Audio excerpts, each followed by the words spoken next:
filters that people, the panel had said would be important things to take into account.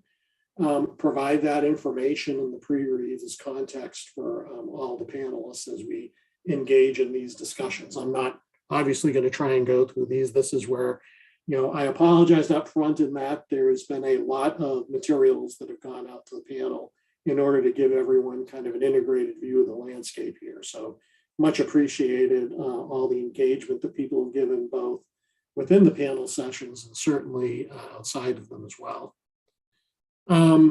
Just as a reminder, in terms of the filters, we've looked at everything, all the submissions in the areas in terms of allowability. Alternate funding, is there alternate funding that exists to understand that things fall within, what might fall within the sweet spot of this unique set of funds? Are there existing programs in place or not? What type of investment is it? Is this a one-time investment or something that requires ongoing investment? Because the goal, particularly from the Spark Executive Committee, let's focus this on catalytic investments that aren't going to create kind of an ongoing budgetary requirement, and making sure we're focused on the evidence for need as well as we go through it. And so that is a lot of what went into the pre-reads that we sent out to folks in between sessions. So in terms of, go to slide 10. And I want to kind of make this preamble as short as possible so we can get to the experts.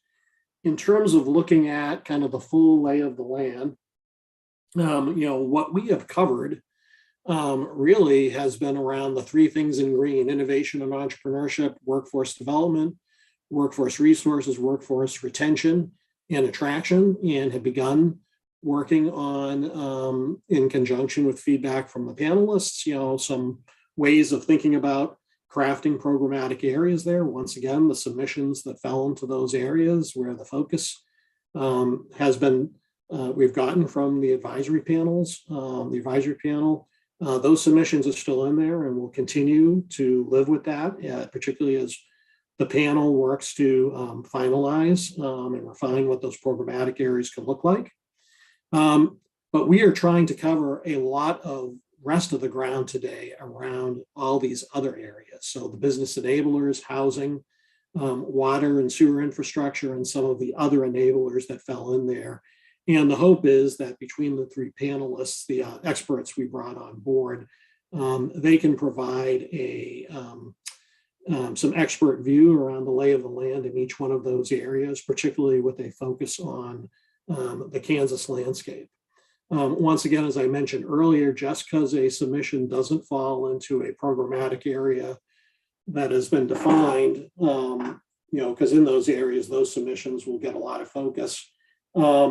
We will have an avenue for any of the submissions that didn't fall into those areas to get some focus for the panelists to say, well, some of these areas these submissions just on a standalone basis really do require more focus going forward and may even warrant having a programmatic area kind of created just around them.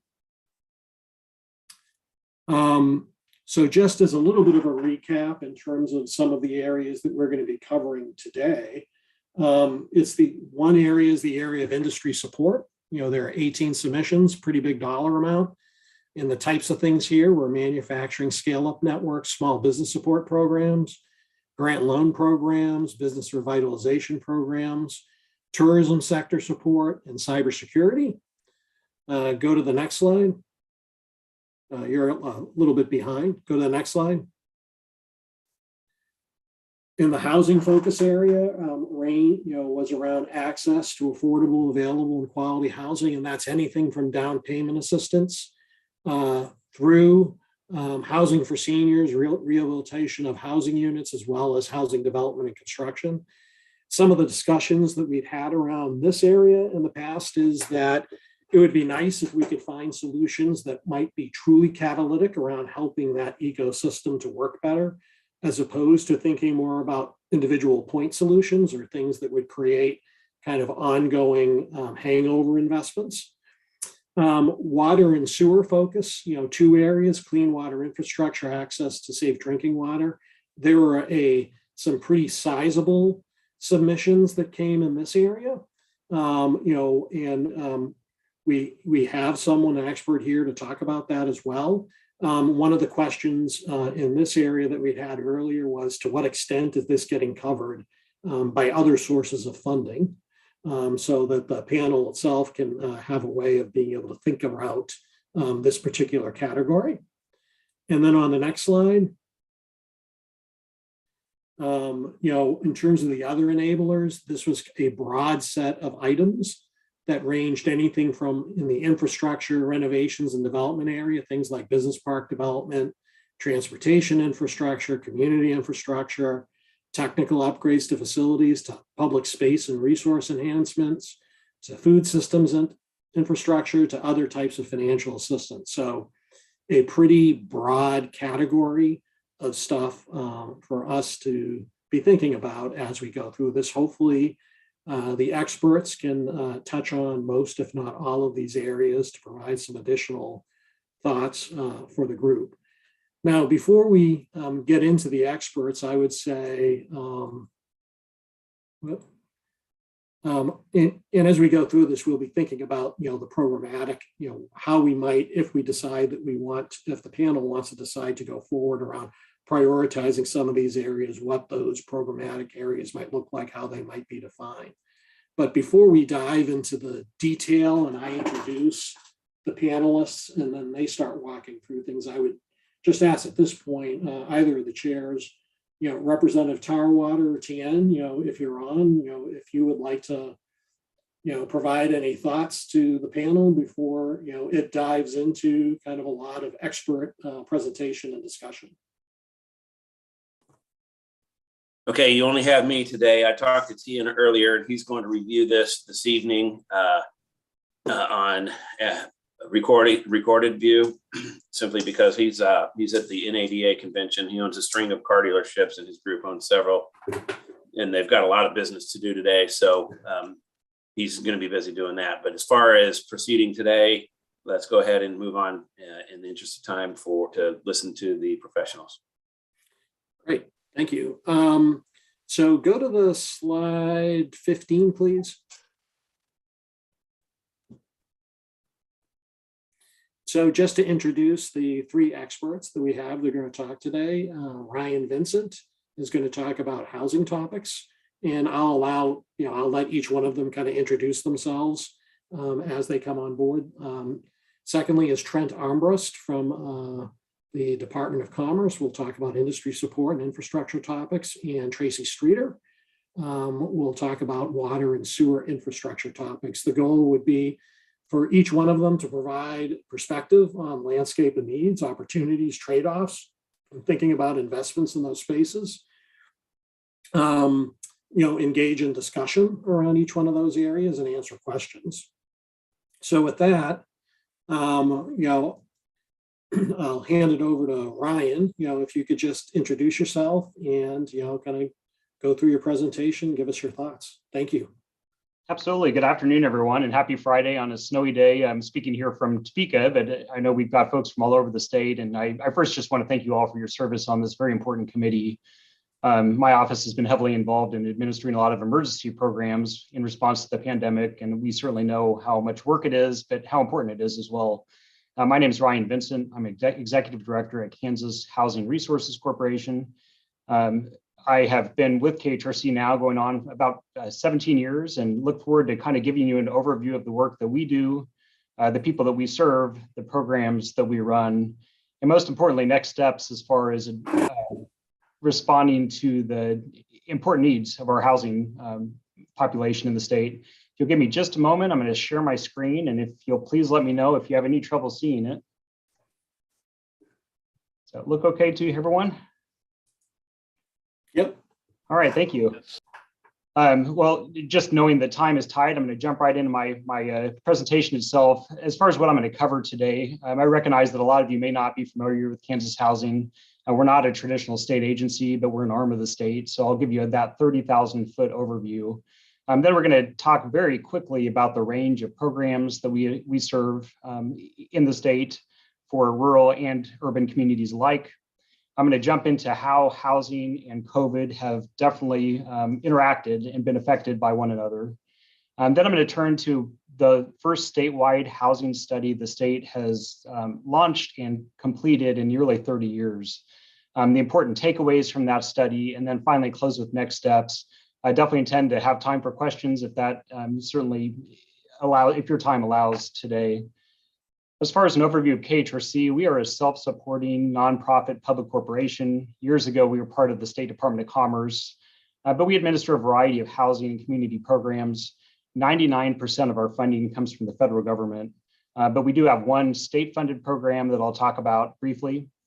Our mission is simple. We help Kansans access the safe, affordable housing they need and the dignity they deserve.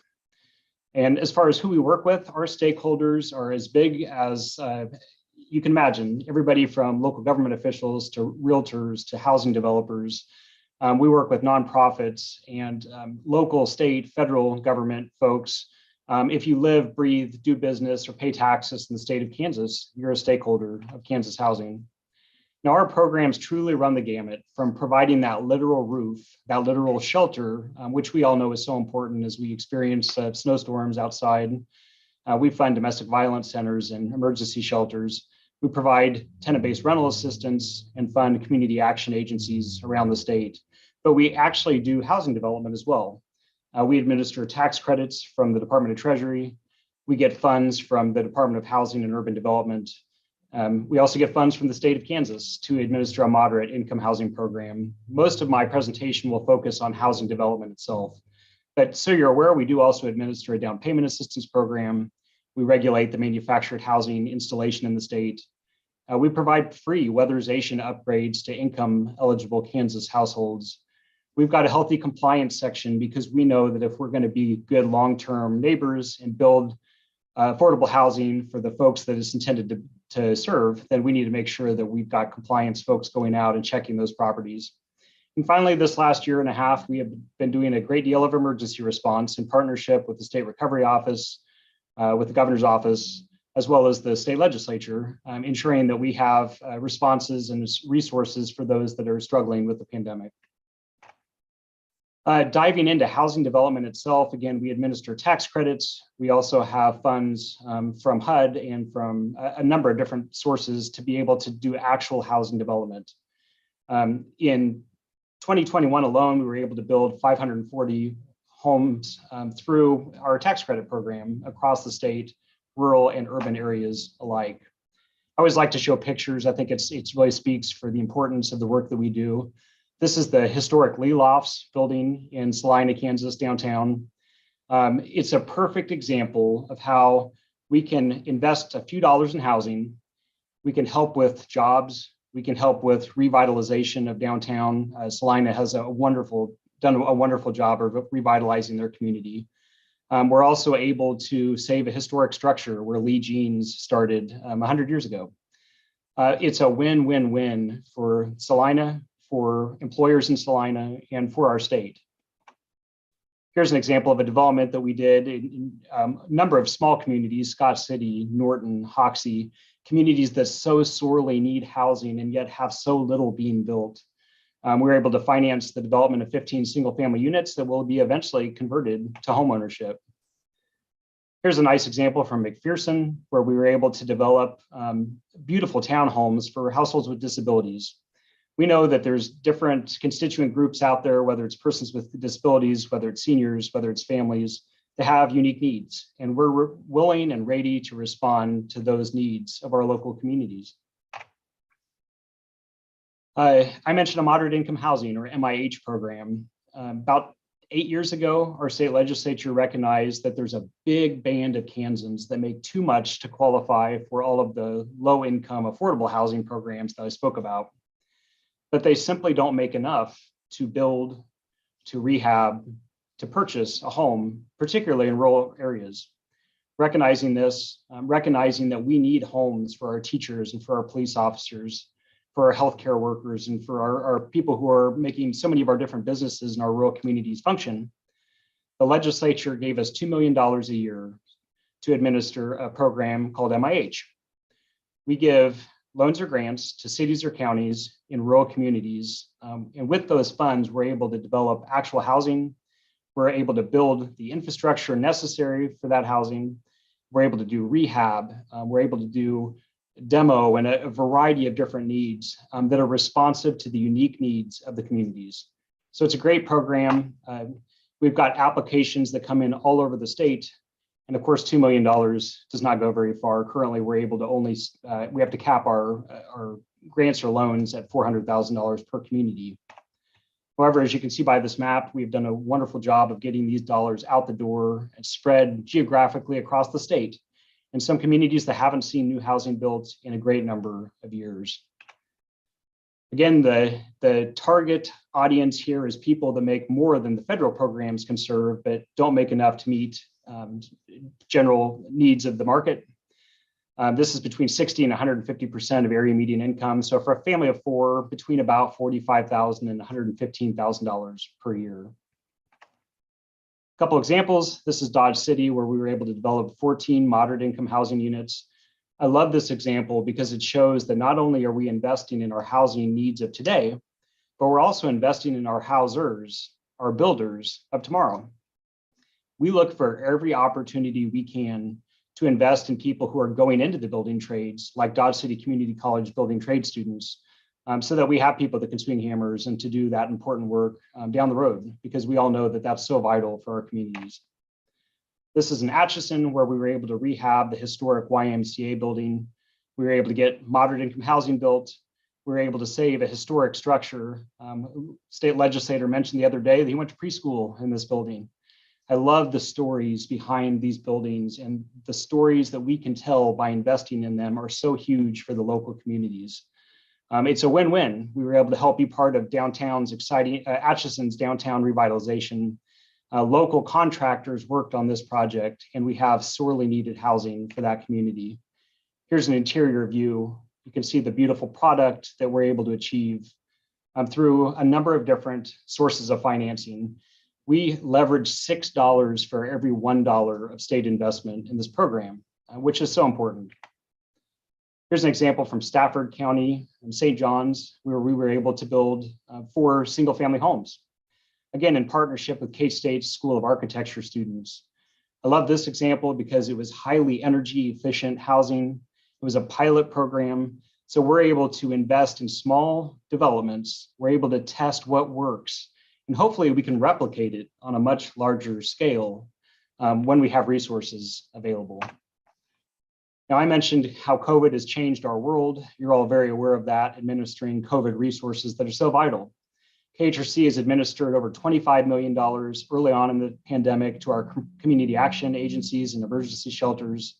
We administered $20 million in CARES funds for our first eviction prevention program. We launched a massive Kansas Emergency Rental Assistance Program in partnership with Kansas Recovery Office. That's been a tremendous success and has served so many households. We soon will be launching a Kansas Homeowner Assistance Fund program to catch our homeowners who are struggling to pay their mortgage, utilities, and taxes. Here's a quick benchmark of some metrics on our Kansas Emergency Rental Assistance, or CARA program, where we've served over 15,000 tenant households. Over 40,000 Kansans have faced eviction in the last year and a half alone. And you think about that number and how that's as big as some of our mid-sized cities in the state.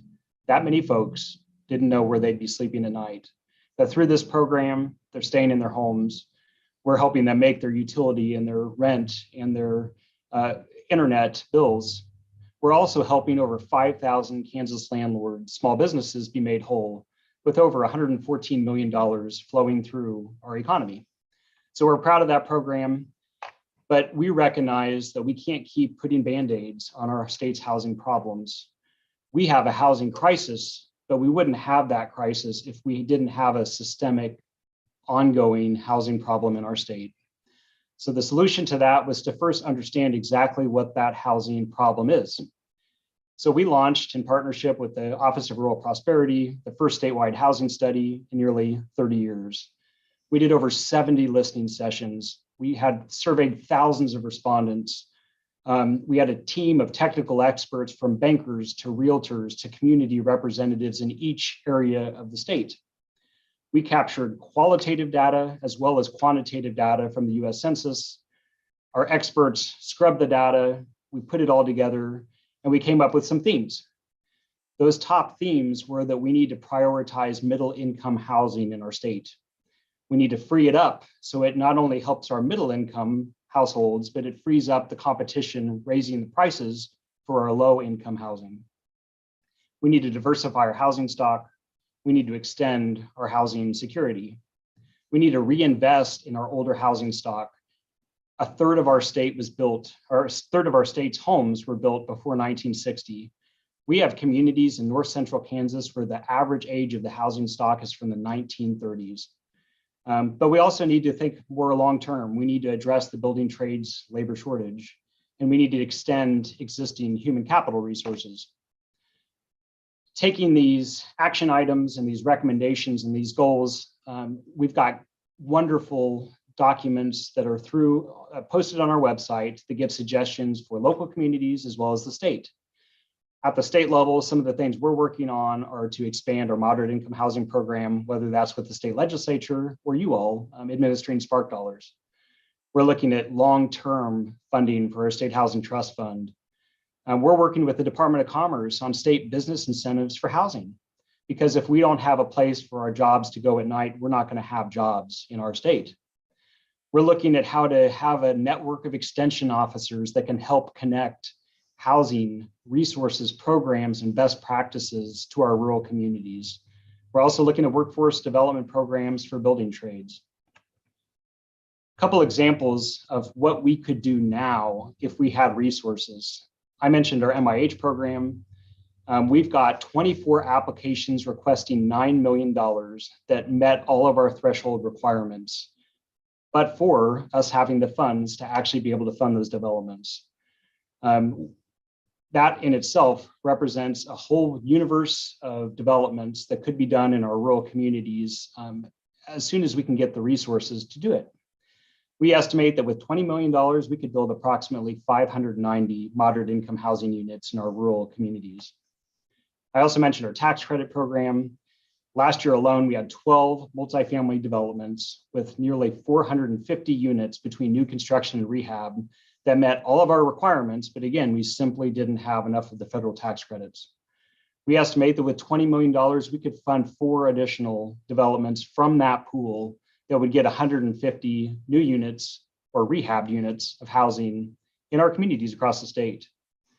So what Kansas Housing brings to the picture is a network of dedicated professional housing experts, builders, contractors, developers. We also bring expertise administering federal programs.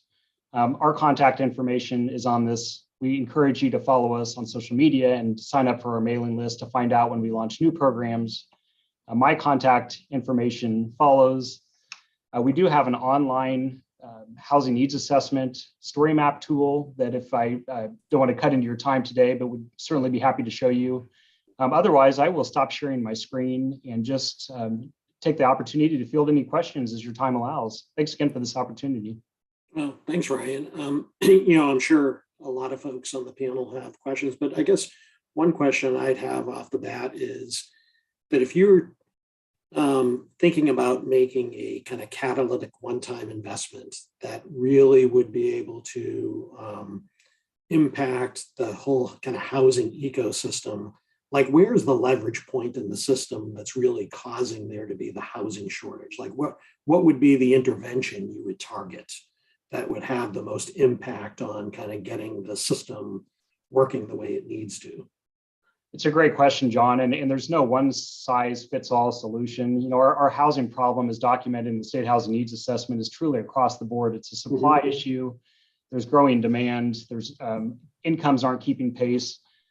But what it boils down to is we simply don't have enough livable, affordable housing units in our state. We simply have not built and kept up with the number of homes needed, and particularly in our rural communities, but also in our urban areas.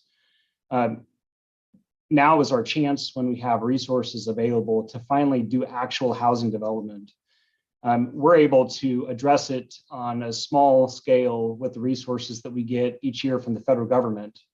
But we still have more affordable housing leaving our programs and our state than we are actually adding to the number of units. So what we see as the potential for immediate investment is to do financing of actual housing developments using at least the universe of applications that we currently have available, using the network of builders and developers and contractors that stand ready. And one thing I always point out to our legislature is that we work with developers and builders, contractors that do business not just in the state of Kansas, but in Oklahoma and in Nebraska and in Missouri. And those states similarly have housing problems and needs. And they currently are putting a lot of resources into attracting those same builders and developers that we need to be working in our state to help close the gap. So this is why, as far as just a one-time investment, it would be for actual housing development. It would be using existing programs and resources and partnerships that are already out there that just need the resource. Anyone else have any questions for Ryan?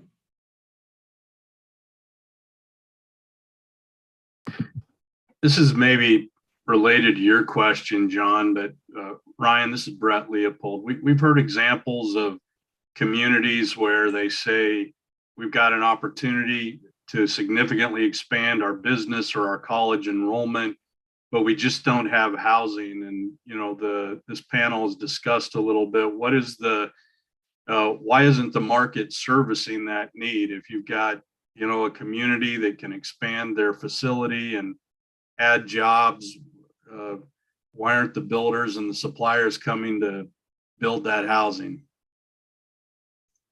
Another excellent question, Brett, and that's been really that challenge. How can we have high vacancies in our rural communities and at the same time have a lack of livable homes? I'm regularly in Salina meeting with Great Plains Manufacturing, in Iola meeting with Russell Stover, in Neodesha meeting with a community that wants to have a new scholarship program.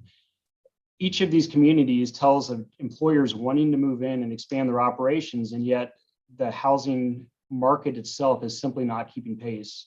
And there's a number of reasons identified in our housing study. It's that there aren't enough builders to begin with. Those that are being attracted to larger scale places where they can build larger scale developments, whether it's Johnson County or Wichita. So that's particularly hurting our rural areas. We have appraisal issues with the cost of even a single family home, immediately appraising for $25,000, $30,000, $40,000 less than the cost that it just took to build, which of course limits the ability of that home to get a loan. So there's lending issues that can come with these appraisal issues. Particularly in our rural areas, what we see is that the costs of getting contractors and getting supplies to come out from the urban areas that they're located can be cost prohibitive. So there's all these different issues that are impacting the market's ability to meet the needs. So what we see is that the housing that's built is either up at the super high end, or else it's built through the affordable housing programs administered by our federal government through our office. Those are great programs, they're important, but they're limited to very low income households, which is frustrating. It's frustrating to the communities. It's frustrating when employers want to expand and their employees would be making too much to qualify for the only housing available in the community. That's why this moderate income housing need is so huge for our rural communities in particular. We found that with an average of $25,000 per unit, that we can incentivize the construction of the housing. We can build the infrastructure itself to keep the house cost low enough to be able to meet some of those different issues that I bring up. Great example of how this can work. I was just in the community of Sterling a couple nights ago, giving a presentation to the city council there. The city manager gave me a tour where we provided MIH development funding about 8 or 9 years ago. It was initial funding for infrastructure. It attracted an out-of-town developer to come in and build the housing that was initially funded through MIH. But the way it worked was perfect because that developer loved the community. The developer worked with local contractors. The developer made enough connections and saw enough demand that he subsequently built several additional developments in the town that are market rate without any government assistance. So when you talk about one-time investment, that's a perfect example where just getting somebody started, just making that one-time investment, getting the connections made, showing the successes and the support, leveraging the local dollars with the state dollars, as well as some dollars from employers, from community foundations, from other sources, can just be enough to get the process rolling. And it's been a win-win for the city of Sterling. Ryan, this is Andrew David, Wichita. Thank you for the presentation. My question, and I know I appreciate you saying this is an issue statewide in all 105 counties, this is an issue. Can you share a little bit in clarity for some of us on the panel that maybe aren't as deeply ingrained in the housing industry as you are? You've made a compelling case about MIH and there's a need there, but help me understand. I know RHID is expanding. There's potentially, anywhere from another 20 million in the governor's potential proposed budget to I've heard upwards of 50 million potentially in RHID. Help me understand how specifically RHID and some of these other state proposals are nestling up against what essentially what I hear you proposing. A fabulous question, Andrew, and that's what we've struggled in our office. Again, I've been at KHRC 17 years, and I've never seen this level of engagement from local communities, from the state legislature, from the federal government.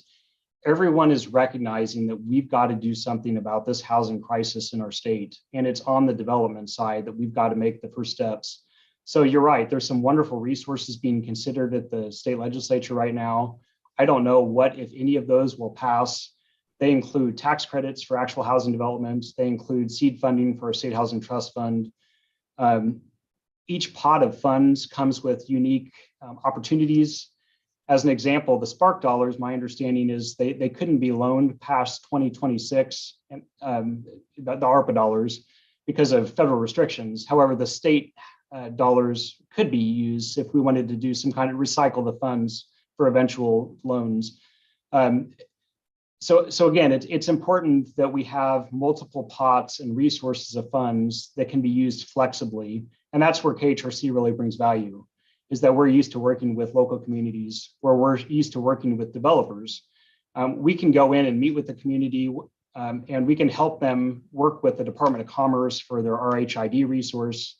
We can help them use our MIH resource. We can work with Federal Home Loan Bank for AHP funds, or the HUD, or a number of different funders that are out there, because no deal is the same. And these large developments in particular sometimes will have 5, 6, 7 sources of funding in order to get the housing built, which simply shows that it's that necessary in order to meet the needs of the communities. And in Wichita, so often we see these hundreds of units being developed, but they may have bonds, they may have tax credits, they may have some mixed income housing, which means that there's multiple funding sources. And that's why it's vital that not only entities like KHRC that have that expertise and those partnerships, but that we're able to use developers and incentivize builders that have the economies of scale and the experience to meet those needs. So it's an exciting time. I think the stars are aligning, and this is our chance to really do something about this crisis. Thank you. Thank you. Anyone else have a question for Ryan before we move on?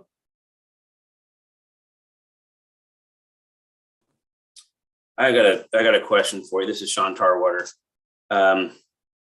You said, I think, I'm not quite sure if it was Salina or maybe McPherson, you financed 15 homes. Can you tell me how that works? And I'm trying to remember, Representative, which specific example that was, but so I think it was in one of your earlier slides, right around the slide that you gave us example of Salina. Yeah, and I think that was specifically, that was a scattered site development where we did projects in Hoxie and in Norton and in maybe Scott City. So the way that works with that particular program is that that was funded through our moderate income housing. By statute, we actually give those funds to cities or counties and rural communities. What they do is they partner with developers, they partner with builders, with nonprofits, with habitat affiliates to actually do the housing development. I think those particular instances, we were able to actually cover the cost of the infrastructure, which is often an issue in rural communities. With the cost of the infrastructure covered, then they were able to get the financing through some local funds. I believe that particular example actually utilized the RHID program that Andrew mentioned. So again, just coupling some local resources to get that development done. That one was a nice example, though, where after a period of time, those properties will be converted to home ownership. So depending on what the source of funding is, we can meet either rental or home ownership needs of the local communities. Okay, another example, you said you spent $20 million for 160 units. That's $125,000 a unit. Do you just give those to people, or you give that unit and $125,000 worth of equity, and then they finance the rest? And then what happens when they sell that unit eventually? Do you get your $125,000 back? And it specifically would depend on which program or development we're talking about. But if it's the tax credit program, what we do is we award tax credits to developers. The developers sell those credits to investors, which they use the equity to cover about 2/3 of the development cost. And then in return, for 30 years, those properties are rented to low-income households, and we're able to get a deep cut of the rent rates. So because they're not charging traditional market rents, through this deep subsidy, we're able to ensure that we have safe, affordable, accessible housing for that 30-year period. Now, if it's something like our MIH program, that program is so flexible that we're able to do something like infrastructure. We're able to do down payment assistance for homes, home ownership. We're able to do actual gap financing for multifamily development. So it's responsive to local needs, but on average, it equates to about $25,000 per unit. Okay, on the moderate income housing, I looked at what you put up there when you put that slide up there. You have on the high end, you have from an individual that makes $82,000 all the way up to a family making over $150,000.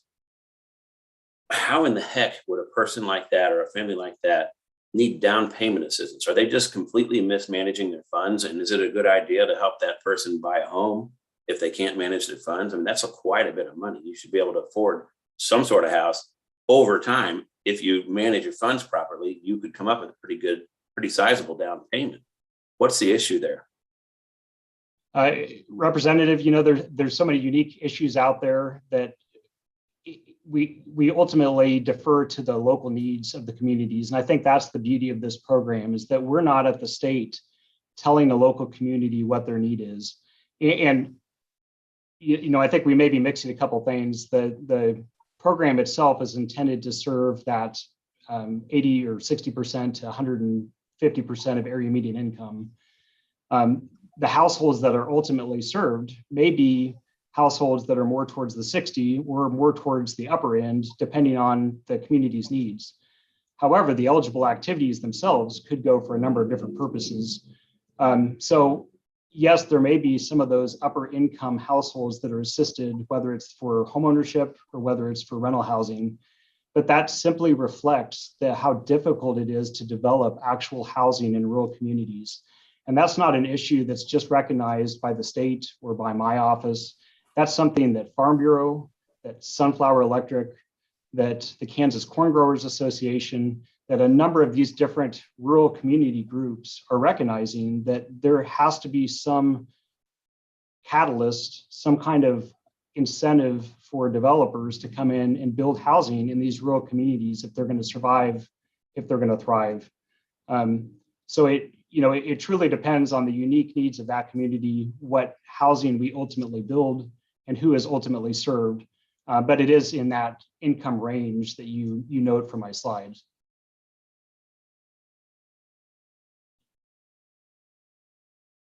Okay, thanks. Is there anyone else that wanted to chime in on this or ask a question?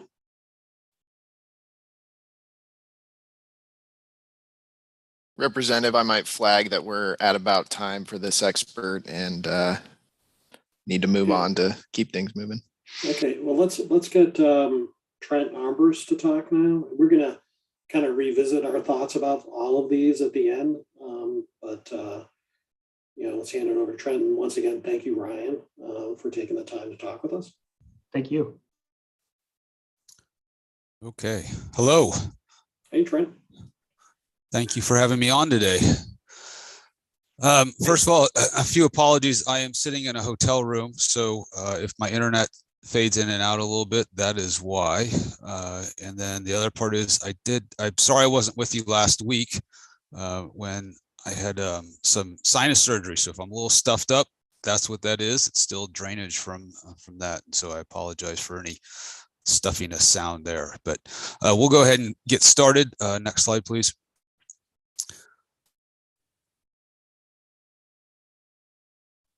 Sorry, just having some issues, but. Right.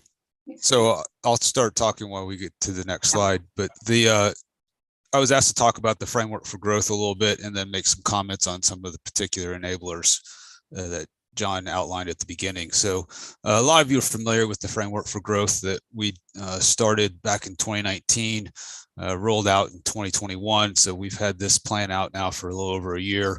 And really just, this is the high level slide view, and I'll go over some of the specifics of each of these, but I wanted to say, we were fortunate to have a group of experts that came in and really looked at the state from an outside perspective, looked at the data and did a deep dive in several areas, and out of that came, and this committee's already addressed the importance of workforce development and talent, which is one of the pillars.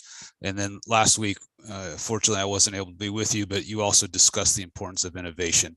Those were the two pillars that really came out as needing a lot of attention in Kansas. And so we continue to push forward on that. Community assets and policy. And I won't touch much on policy today because that's not the focus of this committee, but definitely the community asset side we'll touch on a little bit, which is really, our people today have a choice where they want to live, and we need to have the communities where they would choose to live. And housing is a key component of that as well. And then I'll go over the target sectors and economic regions. Next slide, please.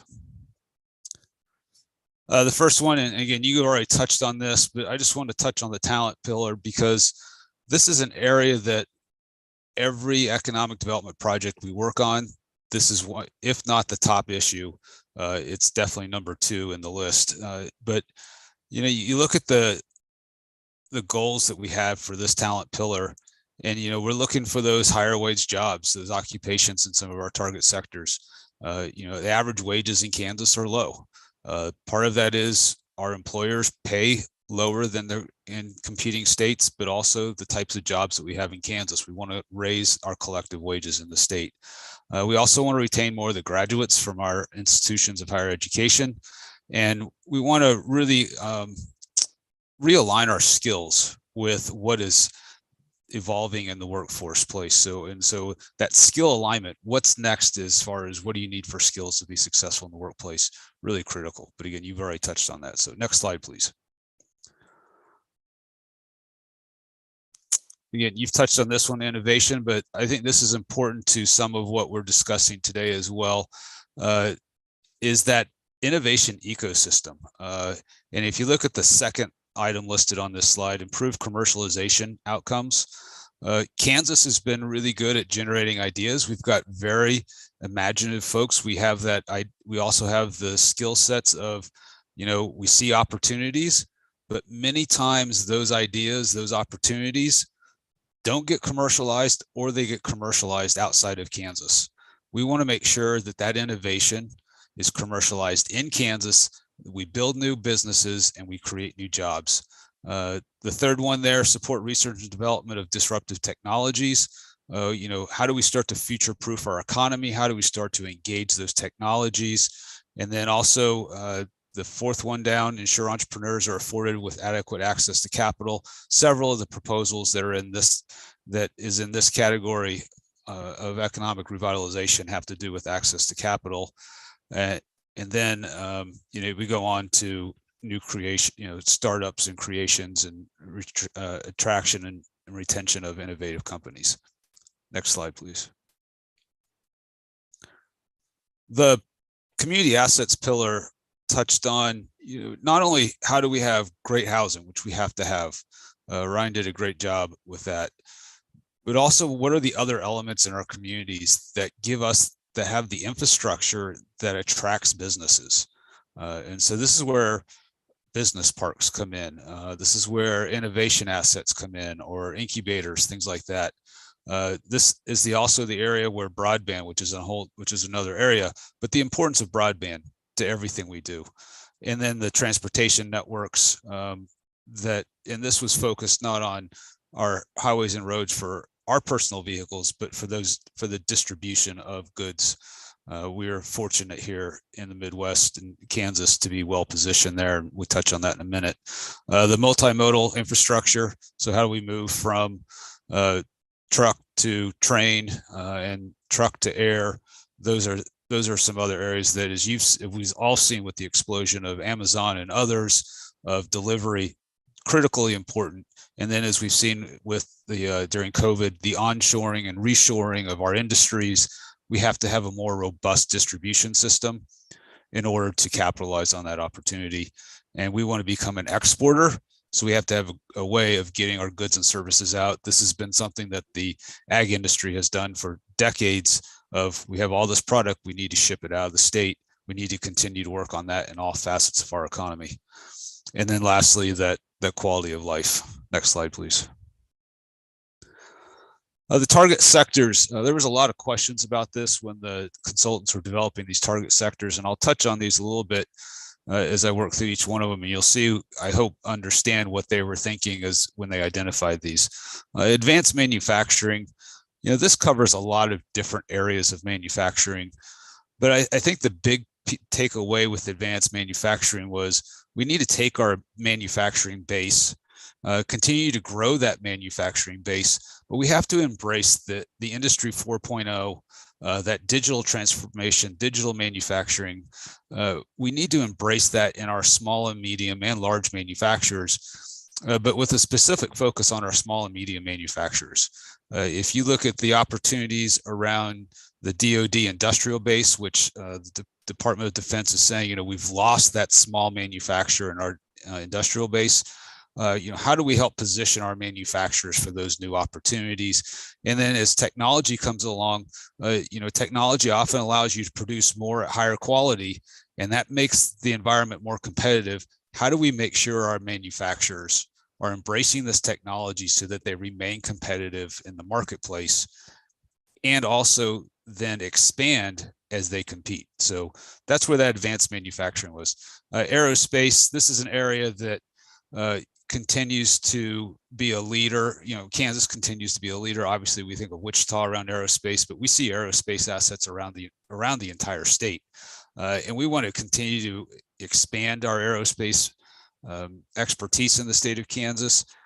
And we're looking at things like maintenance, repair, and overhaul. We're looking at some of the missile systems. We're looking at the opportunities in space, UAS, those areas, those growth opportunities in aerospace. The distribution, logistics, and transportation, I already touched on that. But, we've had a great growth, but so have a lot of other places. But we have some unique opportunities and unique advantages here. And this also comes into the technology integration into this. So where do electric vehicles come in? Where do autonomous trucks come in? Where does the warehouse technology, where's that being developed and how's that being deployed in Kansas? Food and agriculture, same thing. You look at precision agriculture, ag tech. You look at the supply chain of getting agricultural products to the market. You look at food processing. We've had a ton of growth in the food processing, that value added piece. We want to continue to be aggressive in that area and, we build on the success we've had, but really take it to the next level where people have extreme confidence in what we're doing because of our supply chain expertise and our food safety and security. And then professional technical services headquarters, this also, some of the biosciences comes into this area, and we'll continue to work on that. The Kansas City area started now down the biologics path. I serve on a task force there. How do we start building out some of these emerging technologies in areas in the state of Kansas? Next slide, please. So how are we going to do all this? One, it's a lot of hard work. Two, it's with our community partners, with our partnership with the legislative leadership. It's going to take all of us rowing together to make the framework for growth in the Kansas economy a success. I highlighted one area here, which is the Kansas Competitiveness Project. This was called out in the framework for growth as, where do we start to focus resources around the development of new skills and technologies that's going to drive the state economy. And I will touch on one of those in just a minute, our first effort in that. The other areas were hire a chief strategy officer, which happens to be me, to start working on this every day. And then also start to look at economic development in a more regional perspective. And how do we use not just one community, but multiple communities, multiple counties coming together to build out industry and clusters. Next slide, please. So these are my, sorry, these are not pretty slides. These are just touching on some of the buckets that were identified for some of the submissions in this area. And I look through the infrastructure and renovation development applications, and I see some things there that I think we really need to focus on, which are ecosystem growth. Several of the submissions are really, I could tie to innovation and entrepreneurship. As you go through the prioritization here, that may be something we want to look at, is how we recategorize some of these submissions that are in the bucket, in this particular bucket. Business park development, this has been highlighted through the BASE program. One of the things that we constantly see in commerce, I know other communities can vouch for this, there are opportunities. We simply don't have the buildings or the land that's ready for the opportunity, and the business chooses to go somewhere else. Our transportation infrastructure, I've already touched on that a little bit. Community infrastructure, we touched on that through the community development side. Again, how do we have those places where people choose to live? And then technical upgrades to facilities, factories, manufacturing. Again, I put the Industry 4.0 graphic on this one just to show you that everything is connected now. The importance of broadband's obviously there, but getting that technology into our facilities, really, really, really important for us to compete. Next slide, please. And the industry support bucket, again, I saw several things that were tied to innovation and entrepreneurship. So there was some, this was called out on the slide, which is the manufacturing scale-up networks. Think about these as, when I read through those, is looking at basically their incubators for a manufacturer to say, hey, I got an idea, I can do it one at a time. Now, how do I scale this up so I'm producing more than just one at a time, but I can't get into a full-size factory situation yet? How do I grow my business as I scale it up and test out new ideas, and then also test out new technologies in that scale-up situation? Small business support programs, this is an area that Kansas really needs to make some investment so that we can accelerate the growth of our small businesses, help them succeed. That technical assistance piece is really incredible and really critical. And then grants and loan programs, we've already touched on the importance of the capital access to our businesses, and then business revitalization programs. Clearly some have been hit very hard with COVID, and that's part of the purpose of the ARPA funds. Next slide, please. Tourism, I put the picture up of people here because this is, when I think of tourism, I think of the personal experience of yourself or a family or a group that they have, and as I think about tourism, I think about the goals set out by the Spark Executive Committee. What are those investments that are sustainable? What are those investments that will have a regional draw or regional benefit? And how do we build quality attractions and venues in Kansas? We obviously want to attract visitors. That's part of that visitor spend that we seek, but also tourist attractions often improve the quality of life. It's often a place of pride in a community. It's something that as people visit you or your business, that you can take them there for entertainment.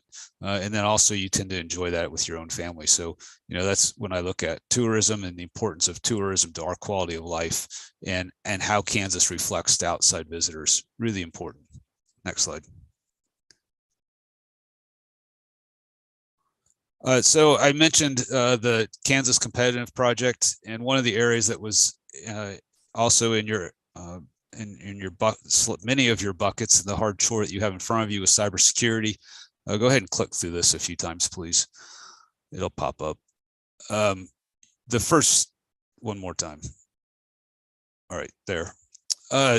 We did a study in late 2019, early 21 or 2020, started a study around cybersecurity and looking at the importance of it, not only to our businesses and to our government, but to our families and our to just everything that we do. And so this was a cross-cutting initiative. Cybersecurity is an industry, but it's also a skill set and a necessity for everybody in every business and every government in the state of Kansas. So we did a deeper dive into cybersecurity as that first competitiveness project and looked at what our assets were. You know, we've got some great NSA designated schools.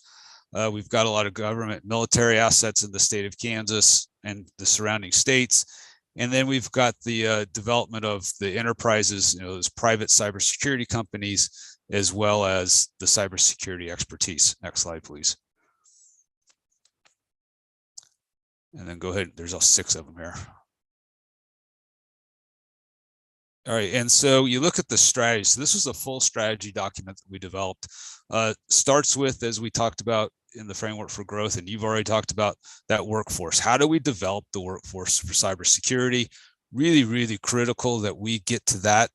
That's where the meat of this is at. And so we need to really focus on that, not only through our college, but then also how do we retrain professionals that are already in the field?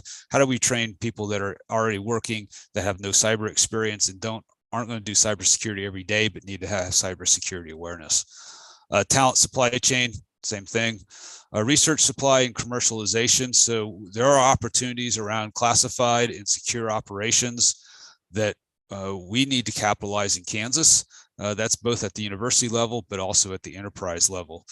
Secure infrastructure, think of things like SCIF developments, so with those secure environments where you can communicate, but then also things like cyber ranges, which help you develop talent, which help you test new cybersecurity technology.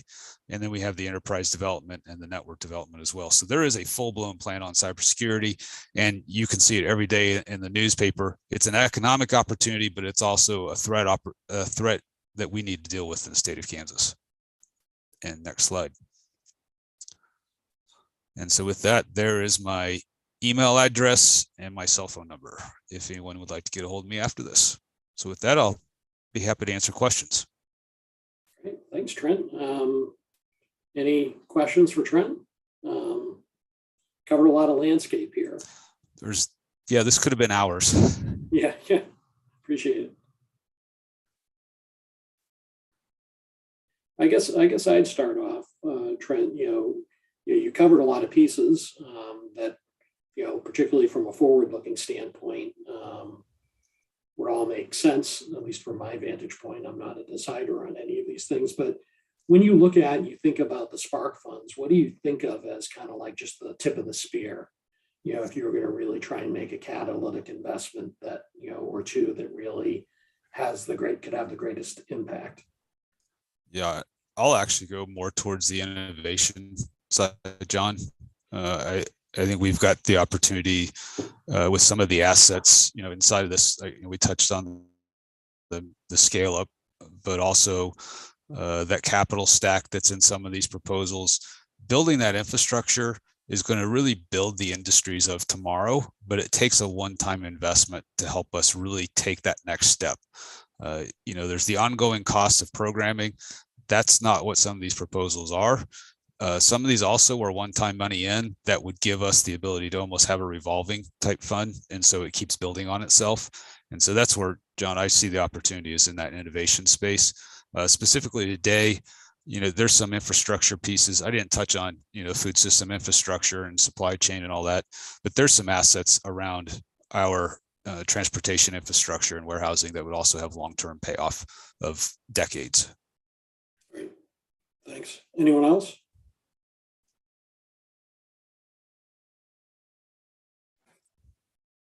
John, this is Tim. This is an area in which I have a big focus on, and I'm just stating this more than anything else. I don't know that I have anything for Trent, but this is an area that I would really like us to focus on because I think it could have long-term benefits for us. Yeah, and John, Tim, going in there, the investments in things like multimodal transportation facilities, investments in business parks, those are long-term investments that have a long-term benefit for the state of Kansas and can be catalytic at state level, but also especially at the community level.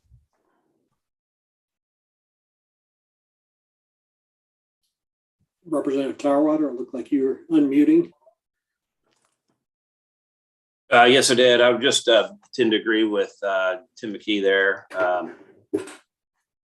And there's 5 or 6 submissions that revolved around cybersecurity, and 2 or 3 kind of like Trent mentioned on the I can't think of the word. I guess innovation. Yeah, innovation. Yeah. And so there's 3 or 4 on there that you guys probably should take a close look at. So when it comes time to make our decisions, we can maybe pair some of these things up with some of the principles that were bubbled forward. Well, Representative Tarwater, I would agree. And Trent, I would kind of ask you to elaborate a little bit more. I appreciate the kind of quick recap of a very long process with the framework for growth, but speak to, I do think there's a realignment and recategorization, perhaps the way that, and it's not a critique or criticism at all of the Spark process and the forms and the kind of, we had to put things in buckets, but I do think there's an opportunity here to kind of recategorize some things. Maybe share a little bit more about your thoughts there. Yeah, and again, just is a first blush, Andrew, so I would need to go back through it, but there were, I saw some things around VC funding that were, I think, in the other industry support that, really I could recategorize into innovation and entrepreneurship support. And so that's an example of, and even the manufacturing scale-up facilities, you could put under that innovation and entrepreneurship support, where you've got small manufacturers or a startup manufacturer that needs to be incubated for a time, and that these facilities would do that. Also, the scale-up facilities allow new technology integration into existing manufacturers without disrupting their existing manufacturing processes. So, that's where I see some of those fitting, and that's where that recategorization may help eliminate at least one category. I don't know if that's what you're looking for, Andrew, but good point. They all fit together thematically too. So yeah. Right.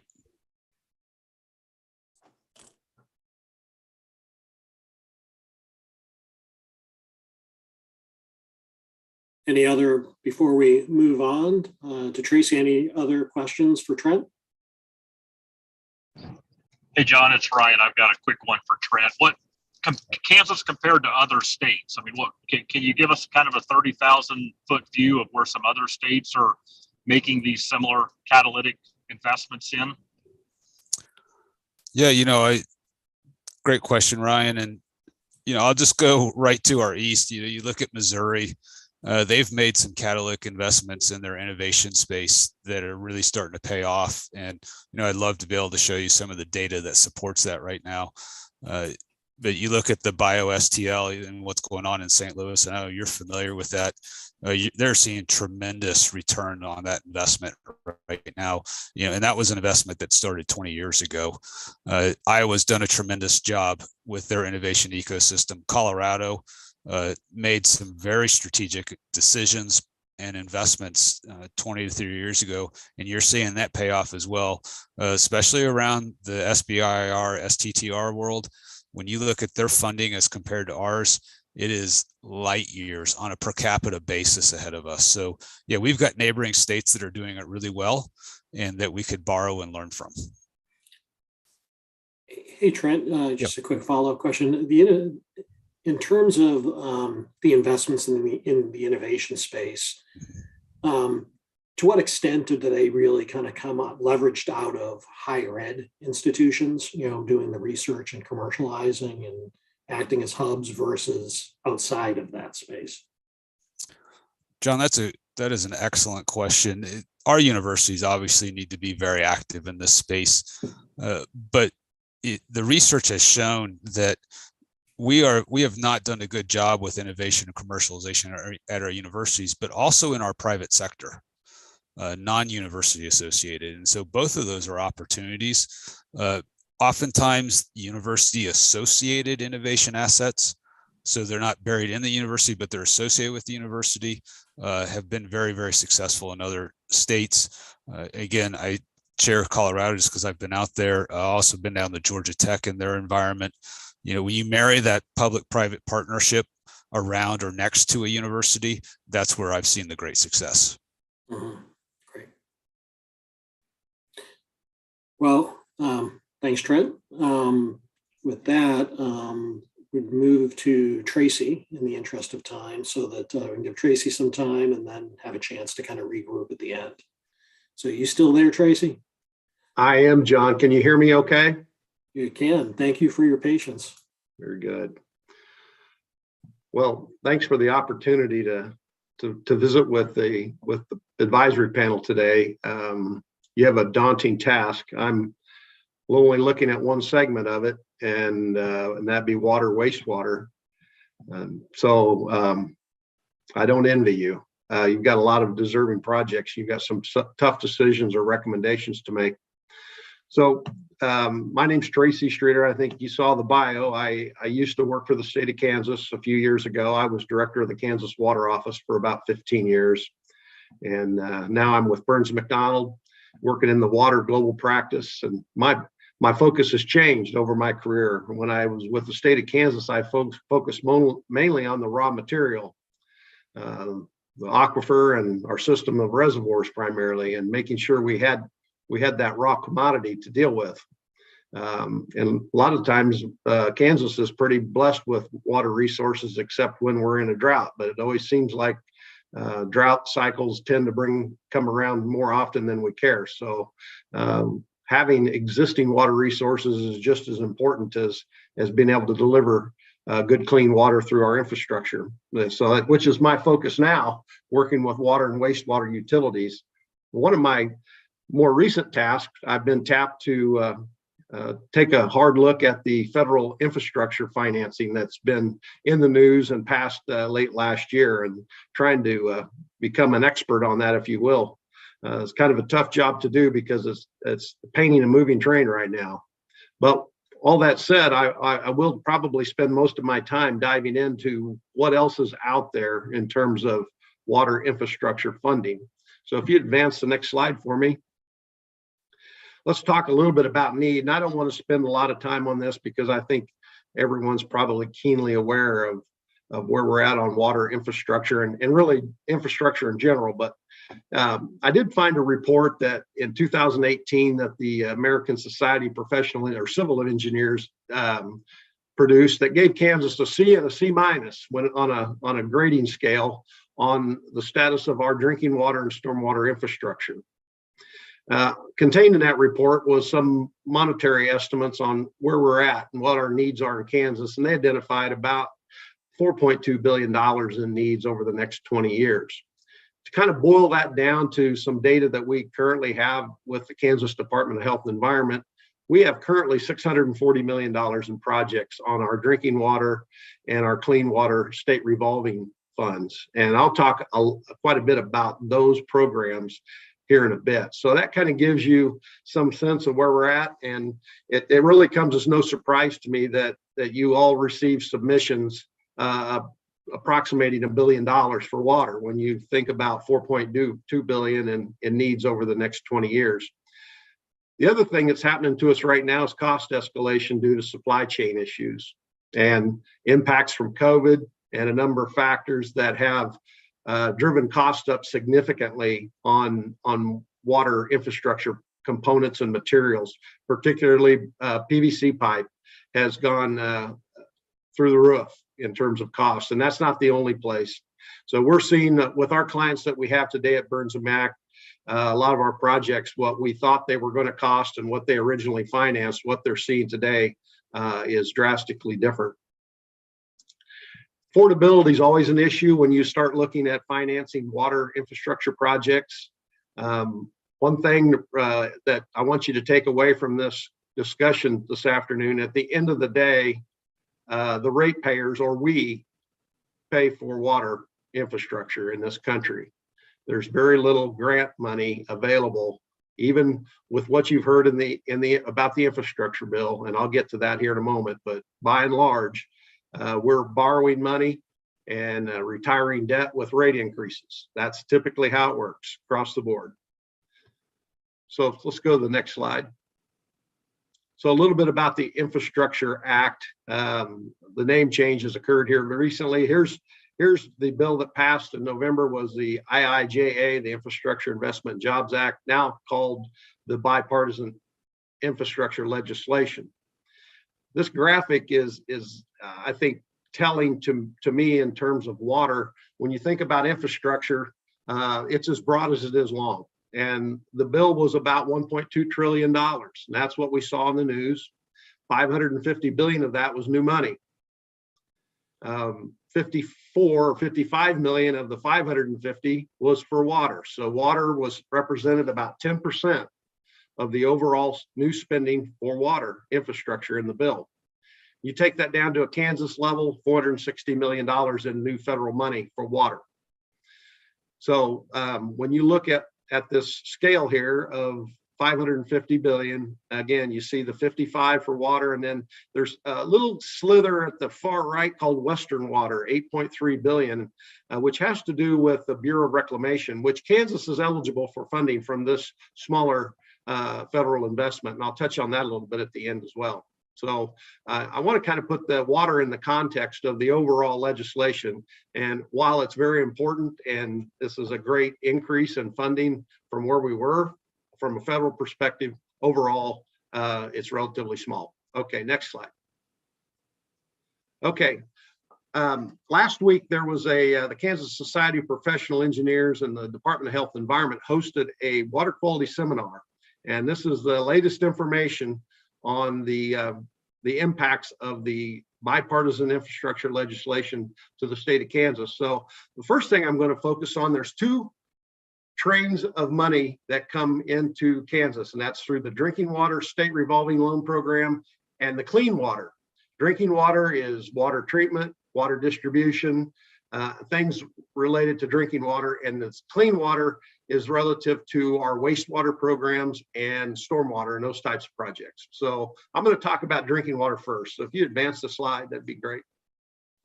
Okay, I hope you can see this on your screen, but this kind of summarizes all of the money that's coming from the infrastructure bill for the next 5 years to Kansas for drinking water. And you can see on the upper left, you've got the total, what I'll call SRF funding, and that's federal for 5 years. And you can see it adds up to $128 million. And then you look to the right column of that, that is the amount of those loan dollars that will be given back in the form of grants. We call that principal forgiveness. And the law passed said 49% of the federal funding shall be given back in the form of grant or principal forgiveness. So this year on drinking water project funding from the EPA, 20.8 million coming to Kansas, and 10.2 of that will be given back in grants. The rest will be subsidized low interest loans, and those loans have conditions that come with them. So overall, you see $62.8 million in grant money for drinking water over the next 5 years, broken down on an annual basis. Down to the lower left, there's a new pot of money, if you will, called emerging contaminants. This is 100% grant money coming from the feds to the tune of $8.7 million a year. These dollars will be used to tackle emerging contaminants. When you typically hear about this pot of money, PFAS, or I can't even tell you the acronym for PFAS because it's so long. But bottom line is that we do have that in Kansas. It is a contaminant that exists all over the country, and EPA is trying to get a handle on it, as well as KDHE. Some of the sources are everyday utensils, Teflon coatings. Virtually many of our coatings have PFAS in it. Firefighting foams have PFAS in it. So there's a number of sources where this comes from, and the bipartisan infrastructure bill put some money in that for this purpose. So about $44 million. Lead and copper pipes are another issue that have really emerged since the Flint, Michigan problem that we had some years ago. So the bill also has in Kansas $164 million to deal with lead service lines. And of that total amount, 49% of that is also to be given back in the forms of grants. This is going to tie very closely to a federal regulation on lead and copper pipes, where the municipalities are going to be required to develop inventories and start a plan of replacing its lead pipes over the period of the next several years. And so these dollars come into the SRF for this reason. So let's go to the next slide. So let's talk about how do you qualify for those grants. The current criteria that the Department of Health and Environment uses for loan forgiveness is looking at disadvantaged communities. The current criteria is 150 population or less. Now, I expect that to change. I've had conversations with folks from the department and seen a number of presentations where they're looking at not only the small communities in Kansas, but larger municipalities that have sections of their city that are in disadvantaged areas. And so those criteria for what that's going to look like will be forthcoming. The thing I want to point out on this loan forgiveness, even if you qualify for it, the maximum you can get back in terms of a grant would be 30% of the project up to $1 million. And I'll show another slide here in just a moment on what that looks like in the grand scheme of things with the SRF program. So some things that they're also focusing on are resolving some sort of a water quality violation with an MCL resolution, meaning they have water quality sampling that exceeds the water quality standards. A consent order where they're required to make some changes through the federal government or through KDHE, system consolidation, and even the formation of wholesale water supply districts can qualify for these grant dollars. So that's a few of the I guess the criteria that you would look for to see who can qualify for this money. So next slide, please. So I hope you can zoom in on this or see this. This really puts this federal money that I just described into the proper context. So this is an excerpt from the KDHE intended use plan for the drinking water SRF.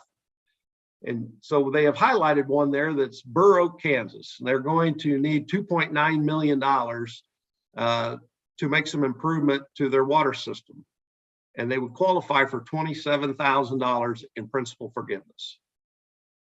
I think I want to take you to the numbers clear at the bottom. And you can see that the total intended use plan for the drinking water state revolving loan program currently is $238.9 million is the total number of grant or of applications on file for the SRF program. And the principal forgiveness that these communities could qualify for would total $10.3 million right now. So you can see the federal dollars look impressive on the previous slides, but when you put it in the context of a $238 million total loan application spreadsheet, it's a very small percentage. And that's the point I want to take home to you today, is that while we're getting additional federal dollars coming to Kansas through these programs, when you look at the total amount of loans that will be issued, the grants will be limited to $1 million per project and not go as far as one might think. So I'm going to also touch on this on the clean water side of this here in just a moment. So let's move on. Okay, now we're into the clean water program, which is the wastewater treatment plant, stormwater treatment projects that you'll see. Okay, let's keep moving. Same table as we saw for the drinking water. Here's the 5-year total, 99.7 million for the clean water SRF, with 16.1 million or 16.2 million in total dollars for this year. 49% of that will be given back, so you're looking at 7.9 million. And then you can go down and see the totals. Something else I like to point out on these slides, you can see where we were before the Bipartisan Infrastructure Act in terms of federal funding.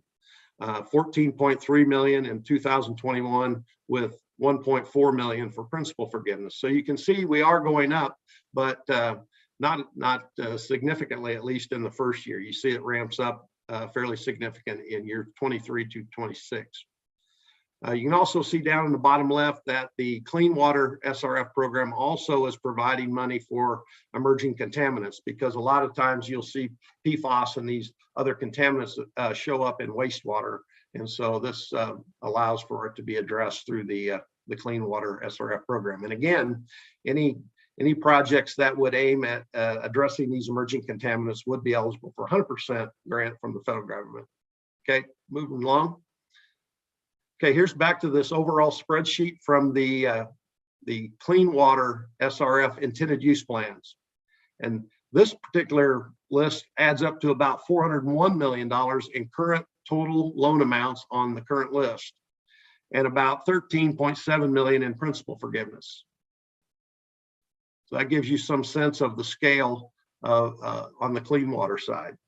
Now, I've spoken with the Department of Health and Environment today, and there's William Carr is the Deputy Director of the Department of the Division of the Bureau of Water, and he's been in the financing business at KDHE for many years. And so as you take a deeper dive into this, I encourage you to touch base with William, and he can certainly go into a lot more detail than I'm capable of doing. But so last year's loans that were issued, just to give you again, we see, let's just look at this one, for example, there's $401 million in total. Last year, there was $180 million, or no, $154 million in drinking water loans and $52 million in clean water loans issued last year. And what they're projecting for this year is about $180 million in drinking water loans and $105 million in clean water loans. And again, so you got to go back to those previous slides, which you will have available to you to see how much of that can come back in terms of principal forgiveness as you can deliberate on this. So this is just the federally subsidized loans that are available to municipalities. There's other financing mechanisms which you're all aware of, revenue bonds, municipal bonds, general obligation bonds.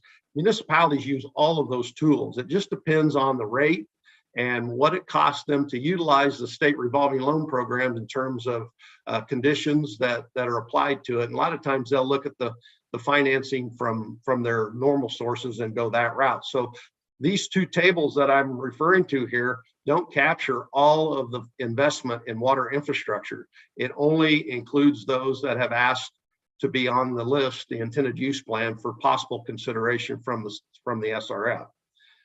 There's another EPA loan program called WIFIA, which Kansas has taken advantage of. Wichita has received 2 WIFIA loans, and those are directly administered by EPA. And those are also subsidized loans and have longer maturation periods. So those are advantageous as well. But again, there's no grant involved in WIFIA loans. It's all repayable loans to the federal government. So let's go on to the next slide. So let's talk a little bit about the Clean Water SRF. How do you get the grant money when you apply for a loan for a wastewater treatment plant? You have to meet 2 out of the 4 criteria there. And I won't read them. You can glance at those while I'm talking. But you can see, looking at disadvantaged communities, you're looking at areas in federal opportunity zones, and then the smaller population can qualify for this loan forgiveness. You go to the next slide. They're also like to give loan forgiveness for regionalization studies and projects that convert mechanical treatments to lagoon treatments, especially the small ones, and go from discharging lagoons to non-discharging lagoons. So those are just water quality improvements where KDHE is trying to incentivize the types of projects that are being implemented. Okay, next slide. So timing to get on these intended use plans for not this year, because I think this year is fairly well locked down. They published those plans last year, and from what they're telling me is they have plenty of loan applicants to take the money that's coming from the federal government through the bipartisan infrastructure bill. So really, we're looking forward to 2023 in terms of the second year funding from the bill. Process will begin very soon, and the applications to get on the intended use plans, whether it's a drinking water or clean water, will be occurring right now and have to be submitted before June 15th. And then that next year's list will be published in July. So next slide. Remember, I showed you a little slither of that graphic early on what were some other water funding opportunities out of the bipartisan bill. Bureau of Reclamation is a unique agency in terms of they only operate in states Kansas West, and they were primarily created to develop irrigation projects and built 7 of the state reservoirs in Kansas, such as like Norton. Keith Sebelius is a Bureau of Reclamation reservoir, and there's irrigation districts associated with that. The droughts of the West have caused the Bureau of Reclamation to kind of pivot towards drought resiliency and finding ways to conserve and recycle water. So much of the water funding you see from the Bureau is to incentivize the creation of reuse projects, dam safety, and aquifer storage and recovery and groundwater storage type projects. The thing about these programs is many of them have a very small cost share rate, 25% federal in many of them. And so this money takes a high degree of leveraging in order to qualify for those funding. Other areas of the federal government that receive money through the Infrastructure Act are typical programs: USDA, Rural Development, the Corps of Engineers.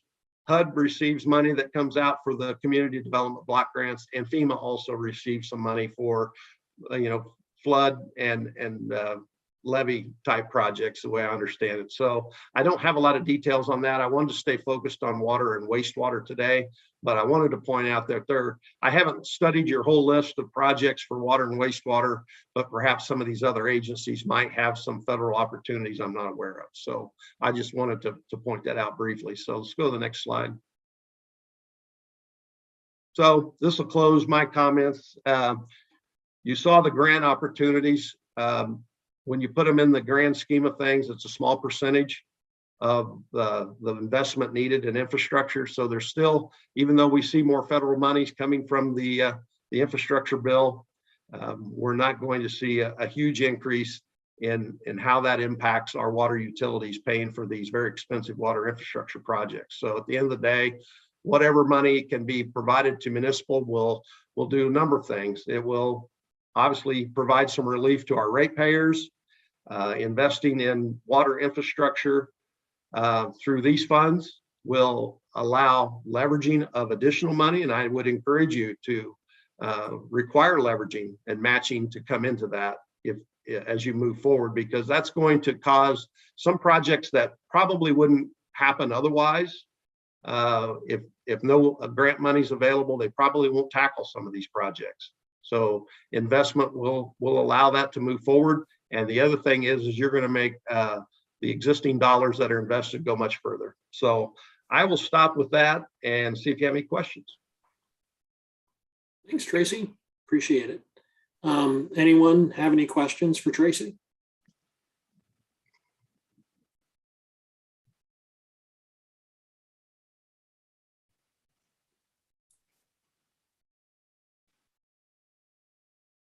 Oh, I see Andrew's question. Is the criteria for 150K or 150? It's the latter, 150. Mm-hmm.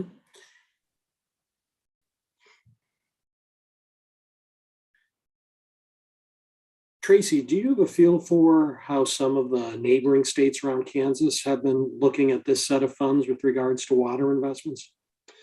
I haven't looked as far as I want to, but I do know in Missouri, they are contemplating, and I think Governor Parsons is actually, he's put an initiative through the legislature to take, I'm gonna probably get this wrong.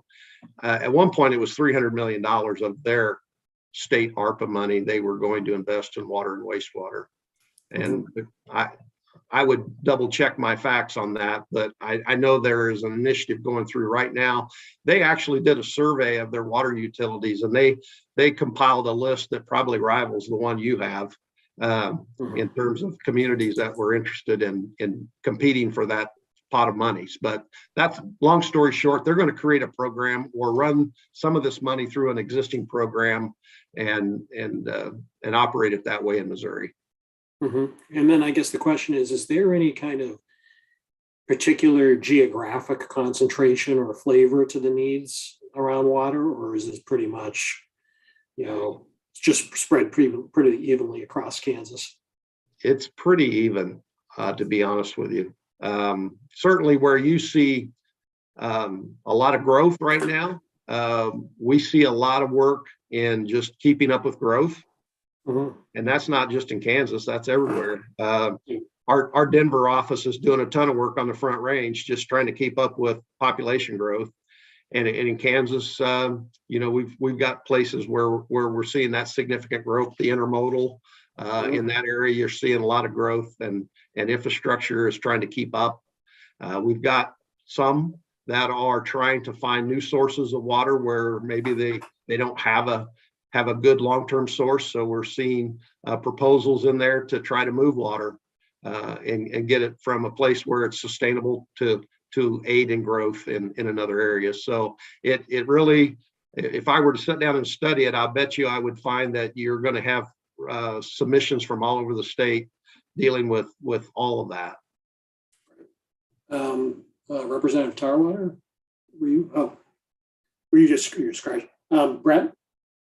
Tracy, this is Brett Leopold. Have you seen any data sort of about wastewater investments or water investments as a multiplier? I mean, they do certain things. They, address environmental issues and enhance quality of life in communities. But I'm talking about, investments in wastewater that enables job creation, sustainable job creation and industry, things like that. Have you seen any studies or data about, I guess, investment in water projects as opposed to maybe other types of infrastructure investments? I ask just because we're looking at so many proposals that, really identifying those that have that multiplier effect and that sustainable impact is something of interest. So Brett, that's a great question. I'm not sure I have a good answer for it. When you talk about a multiplier, are you thinking about that from an economic or just from a resource sustainability? I'm thinking about economic impact, like the water project, enables additional investment in business or industry or, other things in that community or region. I'm tracking you now. One good example is really a project that's being worked on in Garden City right now to take their wastewater and redirect it so it's got a higher value. And of course, out in Western Kansas, we have the declining Ogallala, and so the city's trying to do everything it can to sustain its well field. And so they're wanting to take this recycled water, this wastewater, and try to recharge the aquifer with it. But they're also looking at replacing freshwater usage with some industrial users, which in turn makes the freshwater go farther, probably provides a good economic source of water for the industry, which in turn allows additional industry to take advantage of the water resources. So I think where you can take recycled water and put that back into the system in some fashion where you maybe don't need drinking water quality, I think can be a good economic stimulus in those areas and have a good return on investment. Just water supply in and of itself is I think does that. I think about the Wichita Northwest Water Treatment Plant that's going in, it's a $500 million investment, but it's going to set Wichita up for the next 50 years plus in terms of being able to, generate that type of economic activity that we want to see and have to see in Wichita. So I was going to say this at the outset, Brett, that the cornerstone of any economic development project has always been water, in my opinion, whether you're looking for raw water or you're looking for plenty of finished water. It seems to be the kind of a common denominator. Thank you. Thanks. Well, thanks, Tracy. Appreciate it. You bet. Thanks for having me. Super informative. We've got about 20 minutes left. And so the thought was to, now that we've had a chance to go through as Brett mentioned, an incredibly broad range of areas. And as Brett was also mentioned, beginning to think of, what are the areas that may offer, the best multipliers, is kind of one way potentially to think about it over the long term, to begin stepping back and strategically think about prioritization across the programmatic areas. So we put in place kind of at least an initial one, beginning to get the panel, because it's really the panel that's going to need to decide, the panel to start thinking about just generally, where the greatest opportunity may exist, at least thematically. So let's keep going into this exercise. We'll try it out and see if it works. Keep going. We go back up one thing. For every single session, I always feel the need to once again point out that from a Spark Executive Committee standpoint, here are really the guiding principles that they put forward about how they want to think about these funds. And they're going to be evaluating what comes from each one of the advisory panels in this context around catalytic investments, looking at the opportunities to be able to, one, find the sweet spot of these funds in the context of all the other funding, but also opportunities to be able to leverage local and agency funds wherever possible to make these funds go longer. The third one I would say is probably one of the, if not the biggest, the long pole in the tent, which is really around fostering long-term systemic impact for Kansas. And then doing that in the context of equitable opportunities, providing the right level of flexibility within them, and ensuring that the investments made are going to have the impact, they're measurable, they're trackable, it's transparent. That's a little bit more of a long range thing. But once again, want to make sure everyone's thinking about this as we go in and start thinking about some of the programmatic areas and relative priorities. Go to the next slide, which was more where this panel had come out in terms of some of the principles, which in a lot of cases really echoed what was had been put forward by the Spark Executive Committee. Address high needs with catalytically impactful ideas, e.g., not short-term point solutions. Investments should be made in areas that have largely allowable programs, existing funding is insufficient. Investments avoid establishing programs requiring ongoing funding, so once again, catalytic. And leverage existing frameworks and programs could be utilized to implement one-time funding.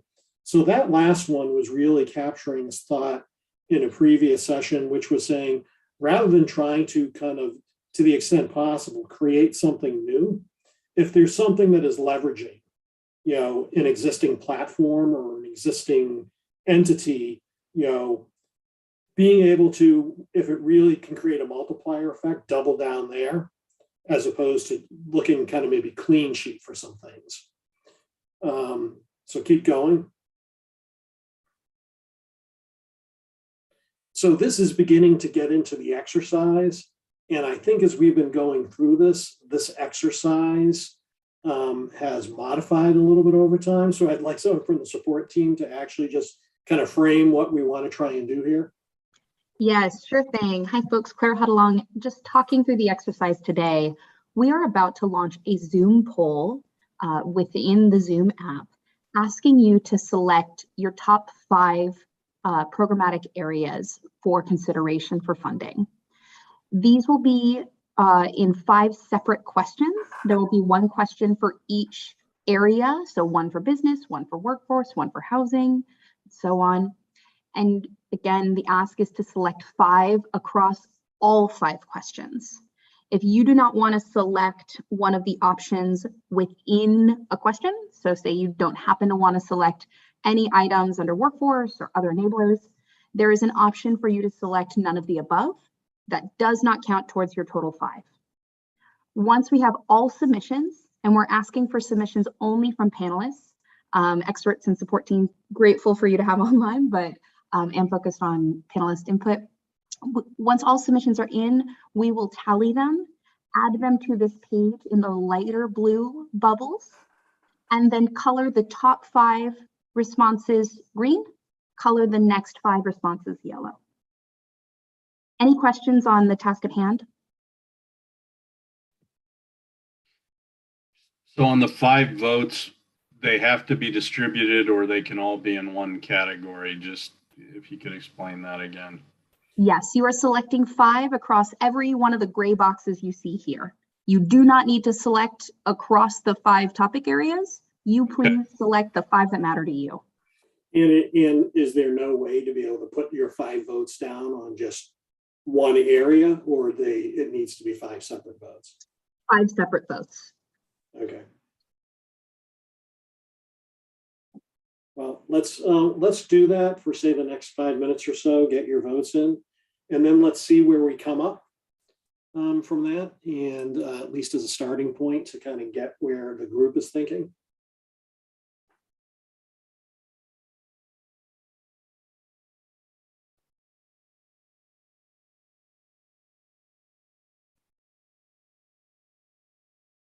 Yeah, and once again, just the panelists and the chairs voting.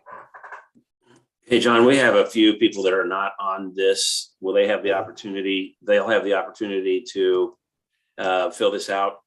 Yeah, I think we're going to need to kind of get that out there, as with an exit survey as well that they could look at. Yeah, sure. Okay, good. Thank you.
I guess it would be helpful if when people are finished doing their voting, maybe raise your hand. We won't call on you, but just so we can know that people have finished. Raise your digital hand.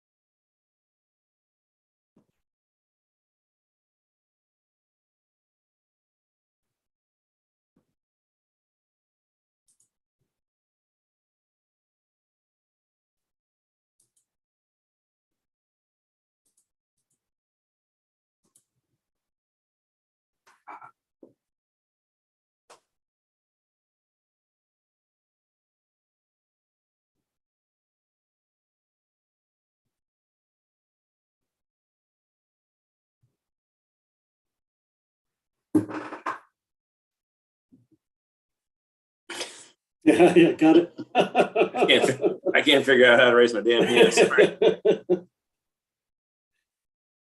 Yeah, no, we got it. Thanks, Representative Tarwell. So it looks like we're down to Brett. And you're good? Yeah, I'm done. Is anyone still working? 5 of 7 so far, 2 more people. I'm still working. I'm trying to do this on my phone. I'm having a little bit of a hard time figuring this out. Oh, geez. Sorry about that. Are you just not able to vote? I mean, would it be easier for you? Well, just to yeah, maybe text Anna or something with your votes? Yeah, because it keeps moving my Yeah. page to stuff, I have a hard time just staying on it. Can you just text Anna? In the okay. chat? Okay. Or send in the chat, and she'll be able to place it. Yeah, All right. Anna Mancia in the direct message. All right.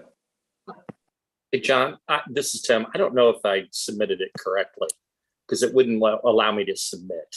And I don't know if it went through or not. What? Why don't you just text or tell Anna as well? It may have gone through. I'm not for sure. Okay.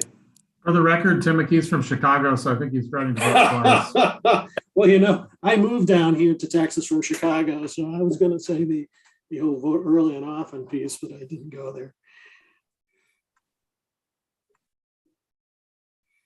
Yeah, if anyone's having trouble, you can just send me a direct message with your 5 programs.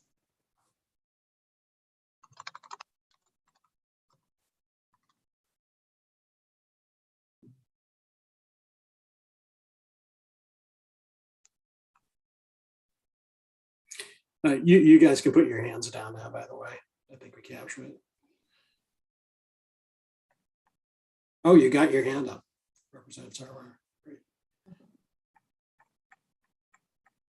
I still have 5 people who have taken the poll. Yeah, I think we have 2 who are coming in offline, so that would get us to all 7 representatives of the panel at this moment in time, I believe. Is there anyone else outstanding other than Tim and Tom who have not submitted their poll?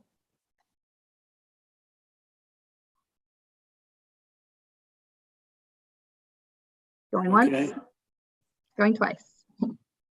We will end the poll right now and we will tally up votes. Anna, confirming you have Tim and Tom's responses?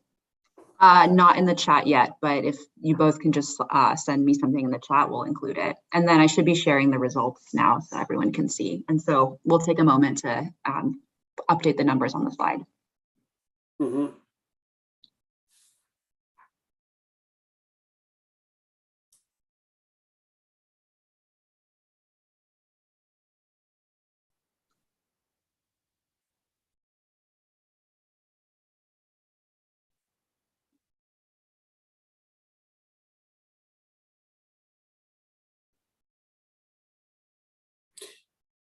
I'd ask a question to the team. When there were votes in the none of the above, what do you feel that represents?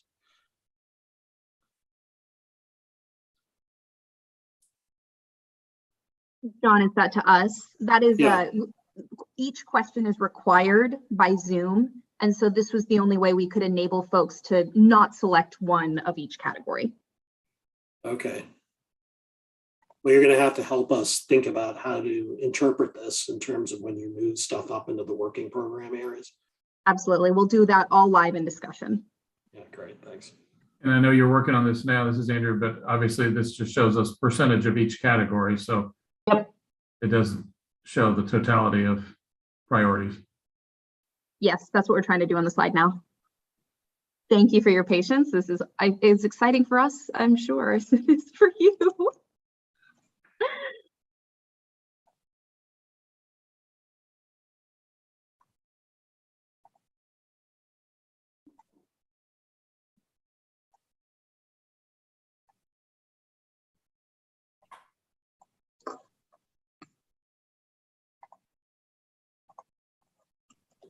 So what we're seeing in the blue circles is representing number of votes, right? Yeah, in the light blue. Anna and I are consolidating the results from the survey now, and then Anna, will you please ensure to include Tim and Tom's? Yep. Yeah, once I get a message from them.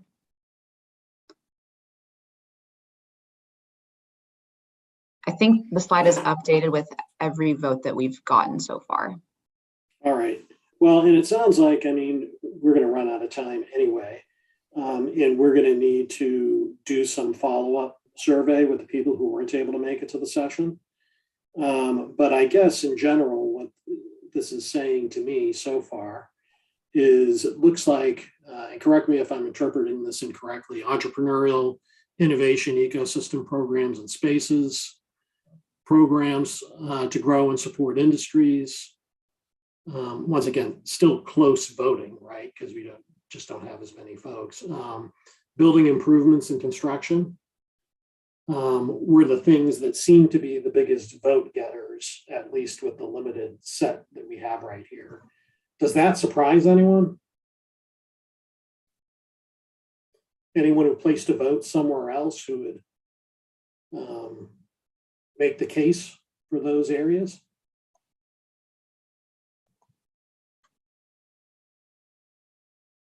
I would just say it may be recency bias, having just heard the water presentation and then had the criteria from the executive committee reiterated. And I think the second bullet was sort of multiplying your dollars, and it sounded like in the water area, they were deciding a lot of other programs where if you put in some dollars, you would get dollars on top of it. And so that that enticed me to put one vote there in the water category, but nobody else joined me, which is okay. But that was my thinking there.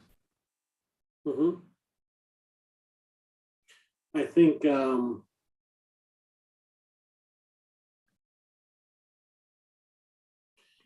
worker training programs, I guess, also was beginning to bubble up a little bit. All right, well, we're going to need to, once again, increase the data set around this with the people who aren't here.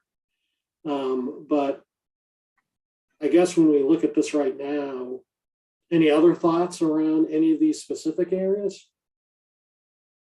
Yeah, John, this is Lana. I just think this is indicative of what we've talked about really from the beginning. Is I think this committee is interested in doing high impact and not duplicating programs that are already in place and working. I mean, if we're funding programs already to address a lot of these and they're not working, I think that makes it hard for me to get excited about putting more money in there. My goal is to do something impactful and catalytic with these dollars. Yep, got it. Appreciate that. We believe all of the responses are accounted for in the little blue balls right now. I'm updating all of the colors accordingly, but acknowledge that these results will need to be supplemented by the exit survey.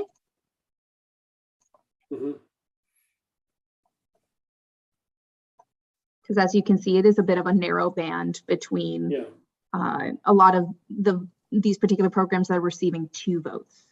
Yeah, and so we're going to need to, when we come back, continue to probably have more discussion around some of these, just to make sure as well, because the people who weren't here may actually have a little bit of a different context. And so kind of regrouping and talking about some of the green shaded ones as well as some of the yellow ones, and make sure that we can focus in on the ones that the group truly in aggregate wants to focus in on, and that may take a little bit of debate. Additionally, the other point is in a follow-up, we should also ask folks to look at some of the areas that weren't maybe not getting prioritized as high. Those, other idea submissions that individually as submissions seemed like exciting things to take into account as well, because they may be worthwhile to maybe just focus a program around themselves as an individual submission. There's something that looks like they could be pretty high impact.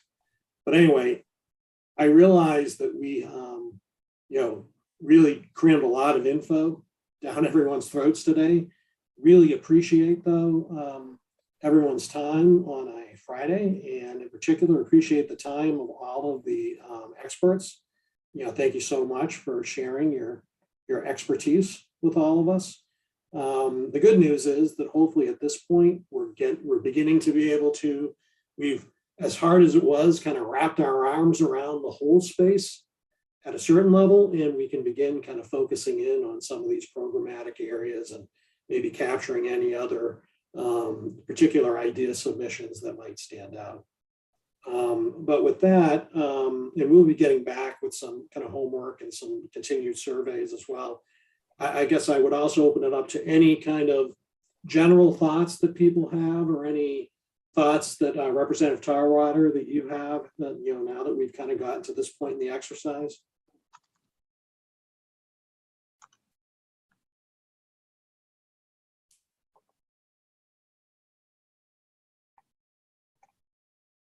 I don't really have anything to add at this point, but I'm sure I'll be talking to individuals soon about next steps. Yep, great. Thank you. Anyone else?